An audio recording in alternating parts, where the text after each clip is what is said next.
Fala galera, continuando, sem nem respirar, vamos lá. O Brasil holandês começa a entrar em crise, fruto de algumas coisas, tais como, primeiramente, a União Ibérica acaba. A coroa portuguesa volta a comandar Portugal. Um integrante da família de Bragança restitui o trono dos portugueses a um rei português, certo? E Portugal quer novamente tomar as rédeas de sua colônia do Brasil, que agora era Brasil holandês, especialmente da parte que dava mais lucro. O Brasil é restrito, até então era restrito ao litoral, e a parte principal continua ainda sendo o litoral, certo? O litoral do Nordeste era o Brasil, de início. Bem, meus amores, começa então um movimento português para recuperar aquelas terras, recuperar da Holanda aquelas terras. Então começa a ter conflitos no Brasil entre portugueses e holandeses, e a Holanda agrava ainda mais o seu conflito com a Espanha. E quando um país está em guerra, numa guerra especificamente os Países Baixos contra a Espanha, ele precisa de muito dinheiro, muitas fontes de riqueza, certo? É um esforço administrativo, político, militar, financeiro, é um esforço social, pessoas têm que ser requeridas para a guerra, certo? Homens, a força de trabalho vai ser utilizada na guerra, muitas pessoas vão morrer, e como toda nação que precisa de mais dinheiro, os Países Baixos fizeram a mesma coisa que toda nação faz quando precisa de mais dinheiro. Aumenta os impostos. Aumenta os impostos sobre onde? Sobre sua fonte de riqueza no Brasil holandês. Então, agora, aquele pacto, aquele acordo, aquele casamento entre os latifundiários brasileiros, descendentes de portugueses, e latifundiários portugueses no Brasil, que se davam tão bem com os holandeses, aquele amor acaba. A parte ruim do casamento chega e a metrópole começa a exigir demais da sua colônia, certo? Vamos aliar isso aos conflitos entre os fiéis a Portugal, a coroa portuguesa no Brasil, contra os amigos dos holandeses no Brasil. Então a junção desses problemas vai fazer com que os latifundiários brasileiros de Pernambuco ao Rio Grande do Norte se aliem novamente à coroa portuguesa, porque não estão gostando da maneira de que são tratados pelos holandeses. Maurício de Nassau já voltou para a Holanda, certo? E agora a elite econômica brasileira, os portugueses latifundiários, senhores de engenho, se aliam com tropas portuguesas, com outros grupos da sociedade que vão se aliar aos portugueses e vão fazer guerra contra os holandeses e vão finalmente expulsar os holandeses do Brasil, certo? E os holandeses vão-se embora e vão agora ter que resolver a sua guerra contra a Espanha até conquistar a sua independência. Depois de alguns anos eles vão conquistar a independência da Espanha, vão continuar prosperando, mas o Brasil volta para as mãos dos portugueses. E os senhores do engenho vão dizer: ufa, nos libertamos do agora jugo desagradável dos holandeses. Ainda bem que voltamos com os portugueses, que maravilha. Depois de algum tempo, Portugal vai aumentar a carga tributária sobre o Brasil e vai gerar problemas e revoltas na colônia do mesmo jeito. Mas vamos com calma, isso não é para agora. Primeira consequência que nós tratamos da União Ibérica, quando o rei da Espanha vira rei de Portugal também. Problemas com a Holanda que se desdobram na criação do Brasil holandês.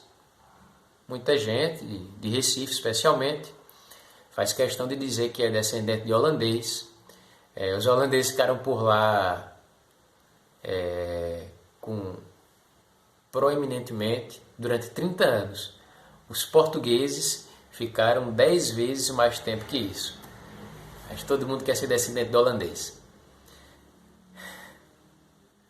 Bem, pessoal, a segunda consequência interessante, importante da União Ibérica é que o Tratado de Tordesilhas não fazia mais sentido na prática, visto que o rei das terras a leste do Tratado de Tordesilhas era também rei das terras a oeste. Uma das consequências da União Ibérica foi a expansão do território brasileiro, que começa a se desenhar, certo, para chegar a essa imensidão que temos hoje, um país continental absolutamente gigantesco, certo?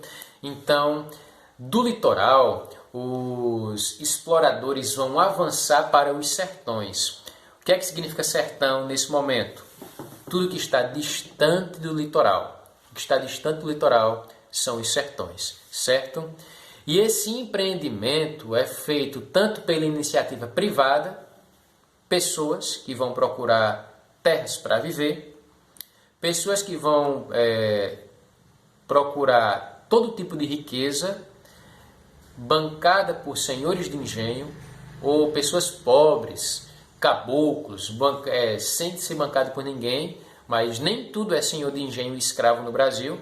Temos populações,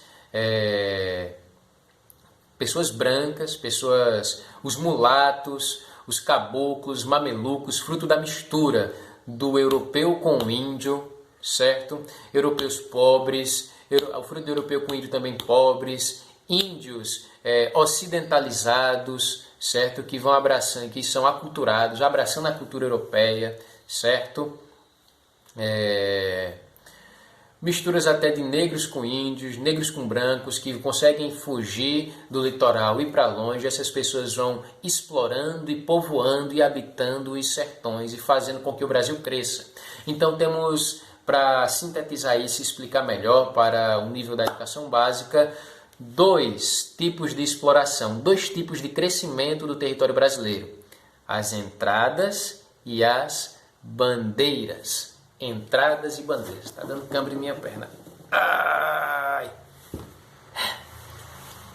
Ai! Meu joelho agora doeu. Bem, as entradas e bandeiras, meus amores. O que é que acontece? As bandeiras são os empreendimentos privados, não gerenciados pela coroa portuguesa. E as entradas são os empreendimentos da coroa portuguesa, no caso da coroa espanhola, dos portugueses no Brasil, certo? Na época da União Ibérica, que foram explorar um território antes inexplorado, pelas possibilidades geradas pela União Ibérica, certo? Característica especial é que eles estão buscando lucro, certo? Algum tipo de riqueza. E eles vão fazer isso de 3 maneiras, certo? Primeira maneira, eles vão utilizar essas terras um pouco mais distante do litoral para o desenvolvimento da pecuária, da grande pecuária, latifúndios, grandes porções de terras utilizadas como pastos, pastagens para a criação de gado, que abasteceria o mercado local, que abasteceria o mercado interno da coroa da América Portuguesa, o mercado interno do Brasil, certo? Daria carne para o povo, certo? Carne, transporte e por aí vai. Leite, laticínios, derivados do leite. E surge a figura do vaqueiro, certo? É aquele trabalhador que não está na elite, não é latifundiária, mas trabalha para o latifundiário. Trabalha do senhor dessas terras, ele trabalha para o dono das terras, certo? E esse vaqueiro ele tem que não ser um escravo, porque era difícil você controlar um escravo em grandes porções de terras abertas, porque ele iria fugir, claro. Então, é mais como a figura do vaqueiro, o caboclo, o sertanejo, as pessoas que não são escravas, mas também não têm muitas posses, trabalhando para esses latifundiários, certo? O dono das boiadas, os boiadeiros, inicialmente o significado de boiadeiro vai nesse sentido, ok? E o vaqueiro é aquele rapaz que cuida das terras dos boiadeiros, certo? Como diz uma música, não me chame de boiadeiro, que eu não sou boiadeiro não. Eu sou um pobre vaqueiro, boiadeiro é o meu patrão, certo? Primeira característica é essa, pastagens, é uma maneira, a pecuária se desenvolve, cresce no Brasil, a grande pecuária, e isso traz mais riquezas, especialmente agora para o mercado interno. A segunda coisa que eles conseguem tirar lucro, conseguem gerar riquezas, é que eles vão procurar as drogas do sertão, certo? E as drogas do sertão, fica mais consertado, né? E as drogas do sertão, meus pimpolhos, são encontradas no Brasil, são itens como a baunilha, a castanha do Pará, certo? Eu não me lembro mais muita droga do sertão.